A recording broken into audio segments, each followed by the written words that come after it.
Prosecco experience of the Western Balkans, and my colleague Frank will take the stage. Thank you.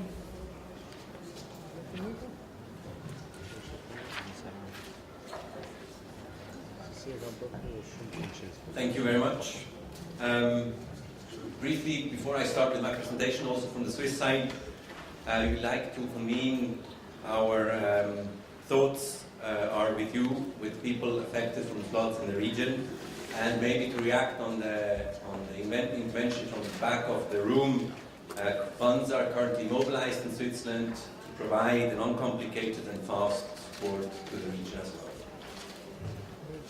All right, thanks for the opportunity to present the Swiss engagement in the Western Balkans.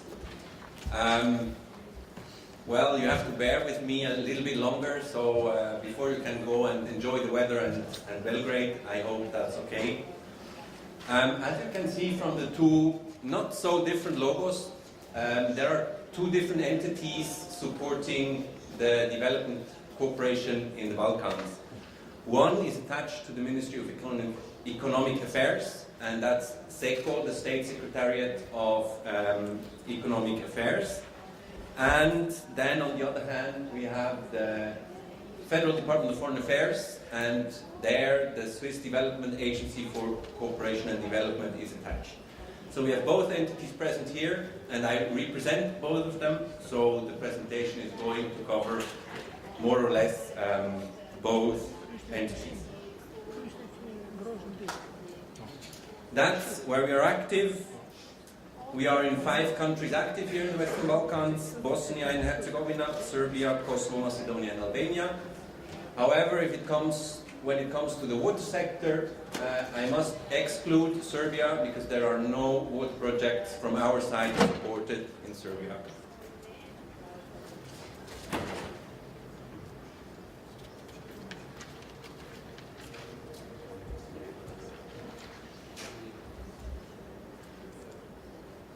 Thematically, we focus on drinking water and wastewater. We have there a pumping station and chlorination station in Prijedor in Bosnia. Herzegovina, the construction of a drinking water reservoir in Kosovo. And here we have a wastewater treatment plant in Macedonia, which was constructed together with EBRD funds some years ago. And we also work on rehabilitation of already existing infrastructure, a pumping station in Macedonia at the Ohrid Lakes, and rehabilitation of a river system which flows through a city in Macedonia.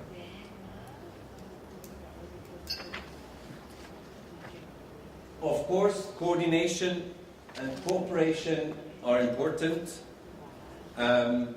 We try to align with other donors, with the EU, with KfW and EBRD as banks. Capacity building and training are high on the agenda. Knowledge management, exchange of experiences, and of course we try and present our experiences, our lessons at international conferences and workshops. Of course, we cannot compete with EBRD or the EU when it comes to funds. However, as a bilateral donor in the water sector, we are among the top players in the region. You see here some figures. In Albania, it's currently 3.5 million euros per year. Bosnia and Herzegovina, 3 million. Kosovo, 6.5, and Macedonia currently approximately 9 million euros, which totals about 22 million euros per year, which go only into the water sector. And maybe also, as many donors are pulling out or reducing their engagement, we actually increased the engagement here in the Western Balkans over the last 2 years. And have let's say, a longer-term perspective to stay and work together with countries here. I mean, this is most probably common knowledge, as every donor tries to do that, we work on all the different levels, on a regional level, then on national level with the governments, regional river basin level, and of course with the municipalities and the public utilities on local level. We provide, when it comes to infrastructure investments, grants. Currently, we have co-financing schemes with KfW. Of course, capacity building and policy dialogue are crucial points when it comes to infrastructure investments. The next slide shows some challenges we face in our work. I'm not so sure, I think I don't have to go into details because it was discussed extensively this morning already. We all know the challenges in the region. We have challenges on the framework condition level, on technical sustainability level, on financial sustainability level, and Switzerland tries to incorporate all these challenges or to address all these challenges in its project in the region. The next slide brings, I picked one of the challenges, and this was not like, how to say, I didn't check with the other presentators of today regarding the next topic. It was a topic which I picked because it's of utmost importance to us, and it's the tariffs. We had a huge discussion this morning. I don't want to open here the discussion again, but really the problem for us is if we invest into infrastructure, this has automatically consequences on higher costs in the utilities. They have new infrastructure, they need to do the maintenance and operation. From where to get the money? So at one point tariffs have to be discussed. And I mean, we had the intervention just before. Of course, tariffs have to be socially acceptable. Everybody needs to be able to pay them. There are certain mechanisms where we can have socially or mitigate the economic and social pressure on different groups.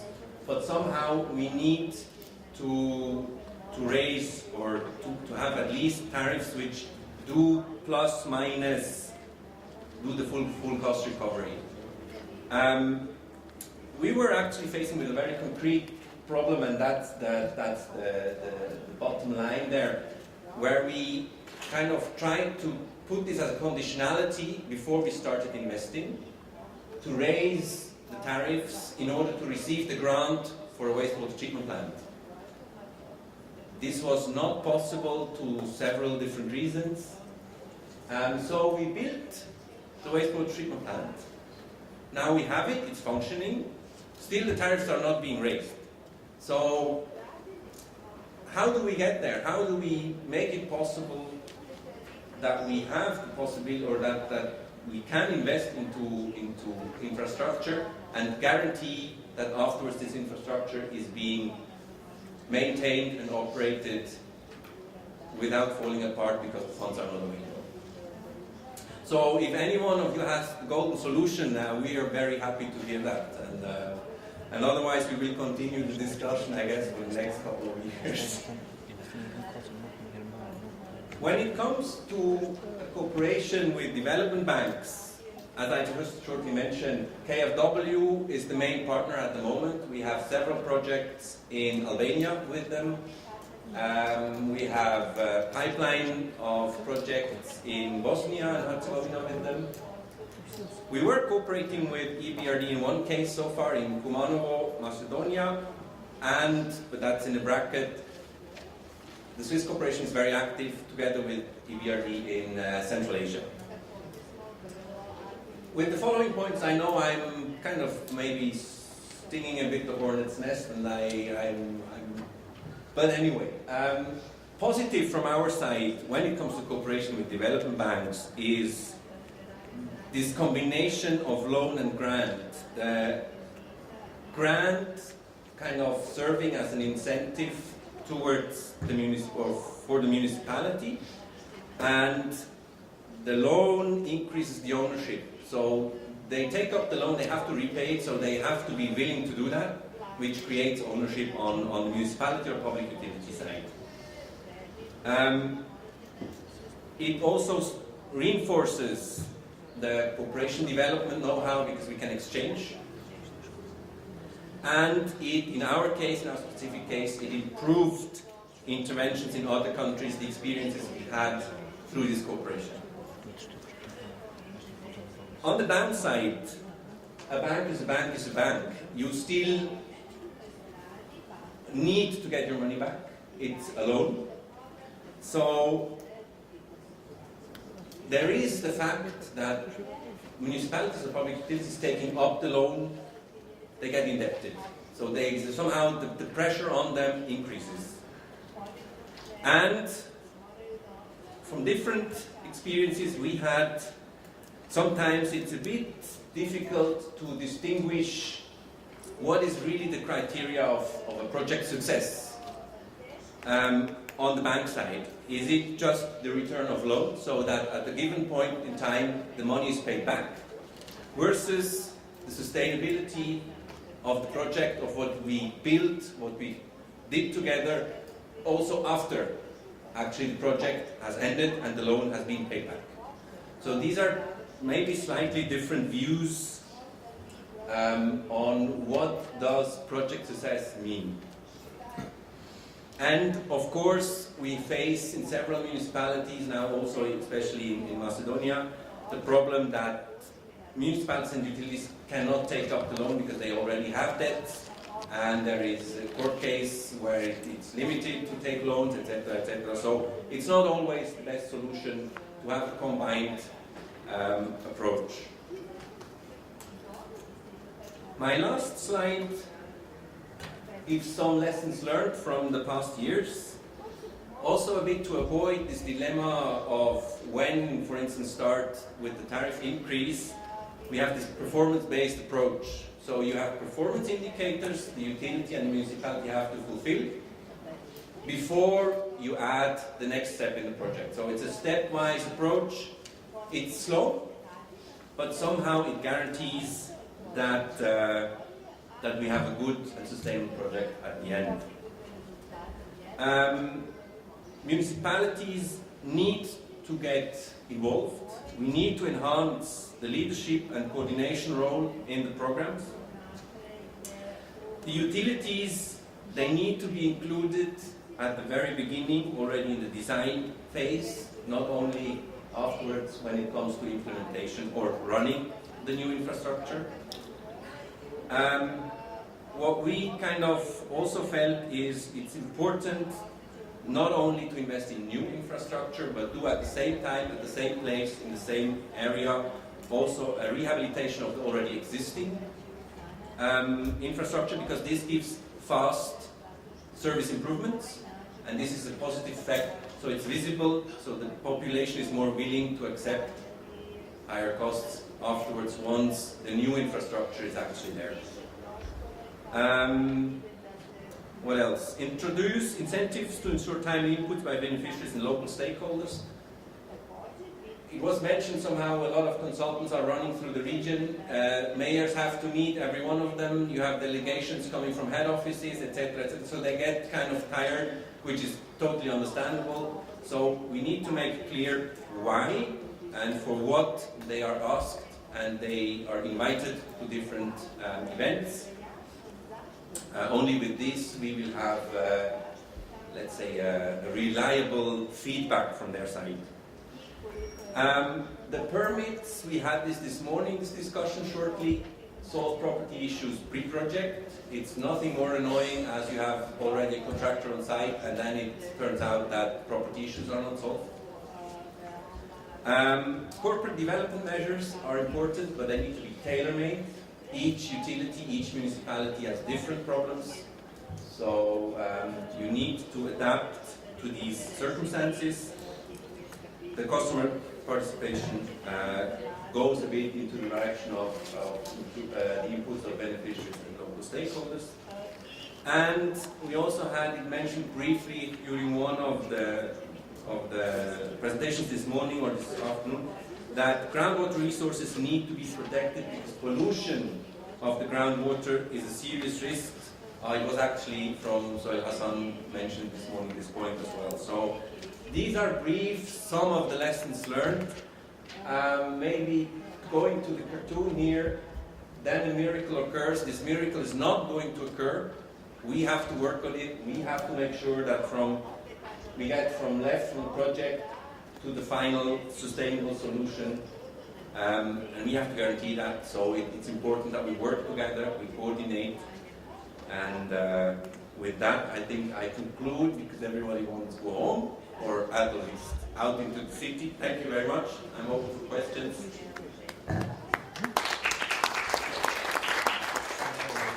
you, Frank. I can see one question already. Opinionated. I mean, two things. SECO has a very important relationship with EBRD's nature, and in front of everybody here, I hope that it can be reported to the Saturday as well.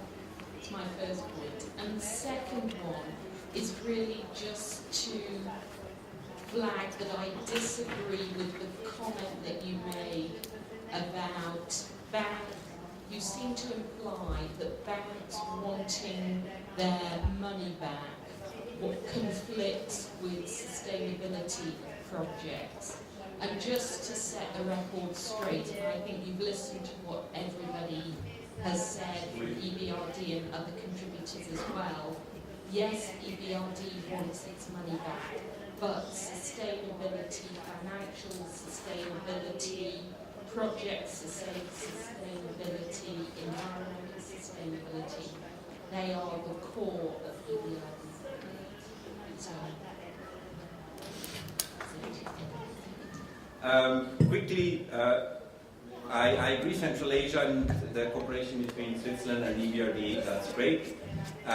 Here, to be honest, I don't know the core reasons why it's not that far yet, but it can happen, I'm sure. So you had our head office visiting London the other day, so I think that's on a good track.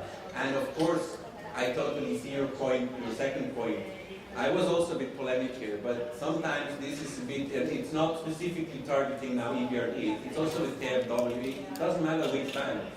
It's just the perception sometimes that you have a bank, they give a loan, they want their money back.